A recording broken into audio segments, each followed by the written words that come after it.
I've lived in this Victorian house for 40 years. My husband Robert and I bought it when the neighborhood was struggling.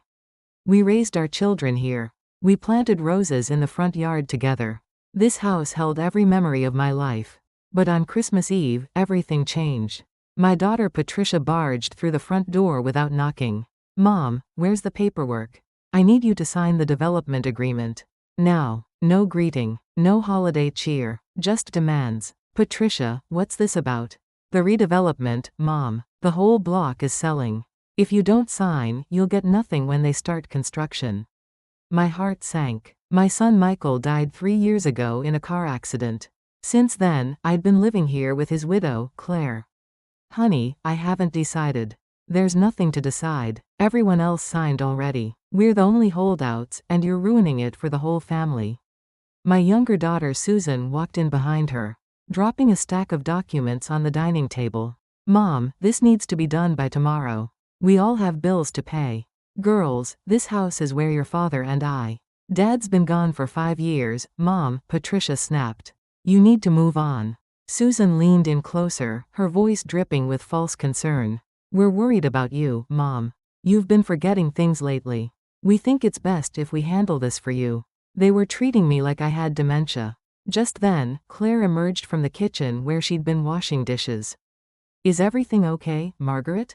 "Claire, honey." My daughter-in-law had always been quiet.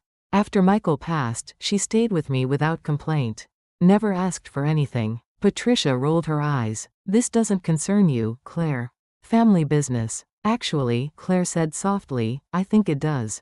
"Excuse me?" Susan scoffed. "You're not even blood. Stay out of this. You're just living off Mom's charity anyway," Patricia added cruelly.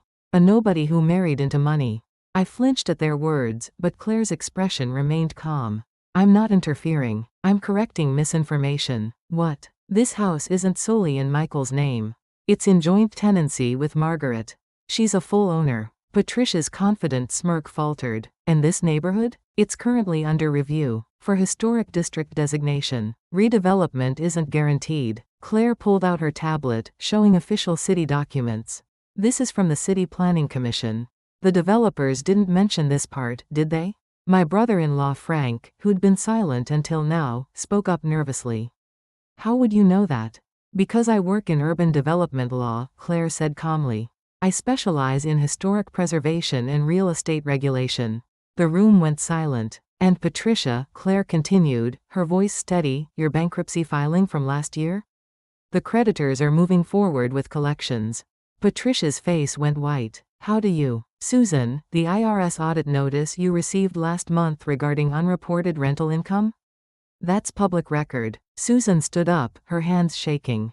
"You had no right to look into our—" "I didn't look into anything. These are matters of public record, available to anyone who checks." Frank cleared his throat awkwardly.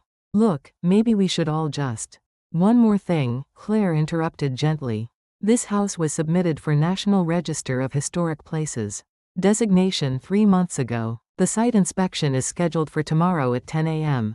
"You what?" Patricia shrieked. "Margaret is the legal owner. She had every right to apply. If approved, this house will be protected from demolition." You can't. I've already consulted with preservation attorneys. Everything is in order." Claire handed me a folder. "If you need legal representation." "Margaret, I have colleagues who specialize in property rights." My daughters exchanged panicked glances. We need to go," Susan muttered. They grabbed their coats and rushed out, leaving their papers behind. The house fell quiet. I looked at Claire, this woman I thought I knew. "Why didn't you tell me?" She smiled sadly. "I wanted to just be family, Margaret. Not the lawyer. Not the professional. Just Claire." "But Michael knew?" "Yes. But we both agreed I'd leave that life behind when we moved here. I wanted a simple life." Her eyes filled with tears. "I grew up in foster care. I never knew what family meant until I met Michael. Until I met you. Oh, sweetheart. When Michael died, you didn't send me away. You let me stay. You made me feel like I belonged." I took her hands. "You do belong. You're my daughter. That's why I had to protect this house. It's not just yours, it's ours. Our memories. Our home." We held each other and cried. The next morning, the National Register inspector arrived. This 1890s Victorian is remarkably well preserved.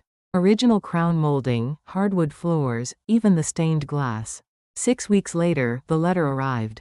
Our house was officially designated as a historic landmark. Patricia and Susan rarely visit now. Maybe once a year. Last spring, Claire and I sat on the porch swing, watching the roses bloom. Margaret, I love this house.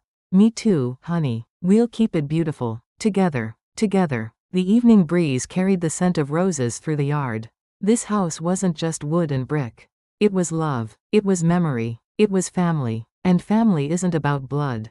It's about who stays.